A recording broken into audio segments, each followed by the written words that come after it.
Chaque jour, du matin au soir, l'eau est omniprésente dans nos maisons. On ne peut pas y échapper. De la cuisine à la salle de bain, en passant par les toilettes, elle est indispensable pour notre hygiène, notre alimentation, notre bien-être.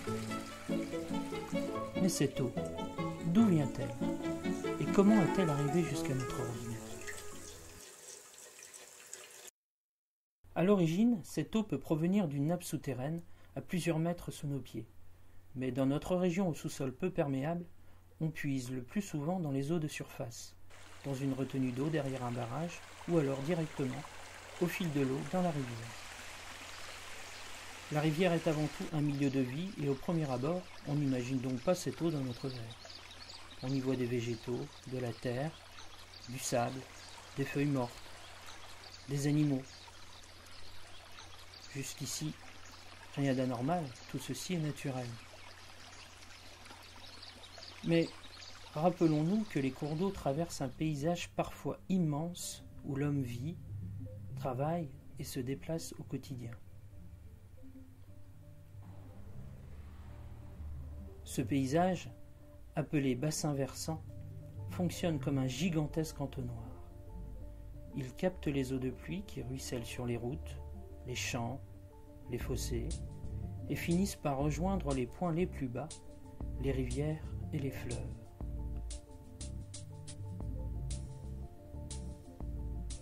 Ces eaux transportent avec elles des déchets de toutes sortes, des produits chimiques, puis autres rejets encore provenant de l'activité humaine.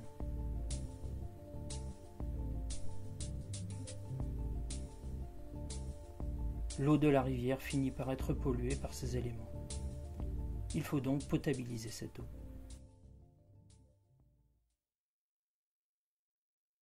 Ici, tout commence au bord de cette rivière. Une station de pompage se charge d'abord d'aspirer l'eau qui passe ensuite au travers de grilles afin d'éliminer les feuilles mortes, les branches et autres gros déchets flottants. Très vite, cette eau est acheminée par des systèmes de pompe et de canalisation vers l'usine de traitement. Ici, l'eau va devoir franchir plusieurs étapes.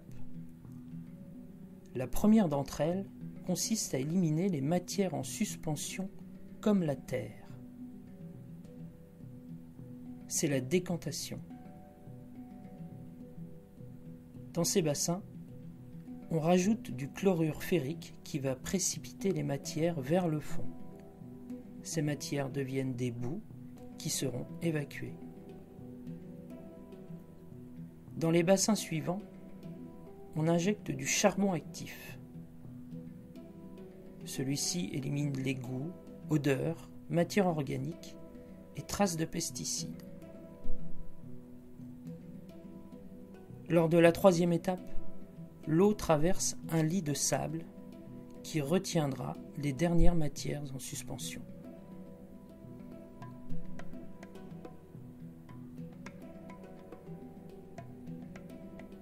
Puis arrive l'étape de la microfiltration. Ici, par un système ingénieux et complexe, l'eau passe au travers de membranes qui vont éliminer virus, bactéries et dernières traces de pollution. L'eau est maintenant potable, mais avant de quitter l'usine, on rajoute du chlore afin de préserver la désinfection.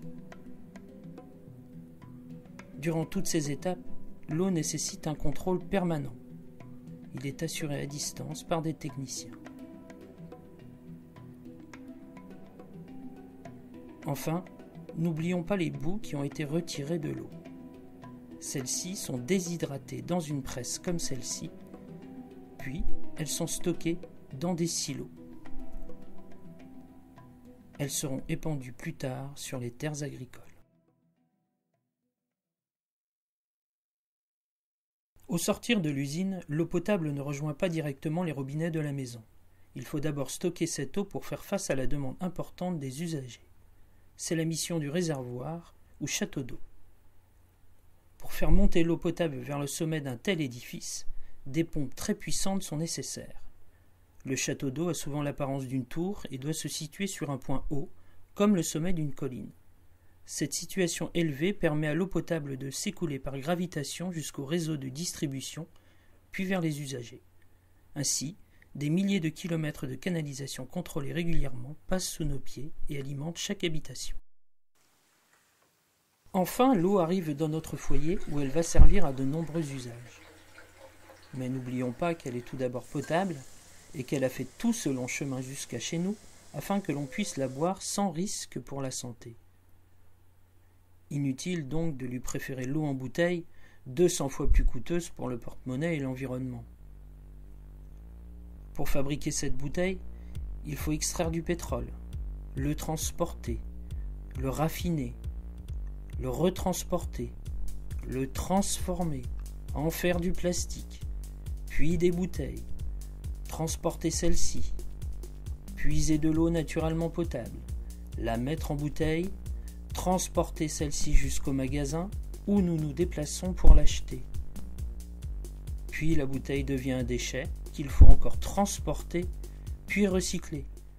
Tout cela est très coûteux et extrêmement polluant. Enfin, rappelons-nous aussi que même si l'eau coule à volonté au robinet, ce n'est pas une raison pour l'utiliser de manière inconsidérée. Cette ressource précieuse se fait de plus en plus rare. Il est donc important pour chacun de l'économiser au quotidien et de préserver la qualité de l'eau des rivières là où tout commence, pour que les générations qui nous suivent puissent en profiter également.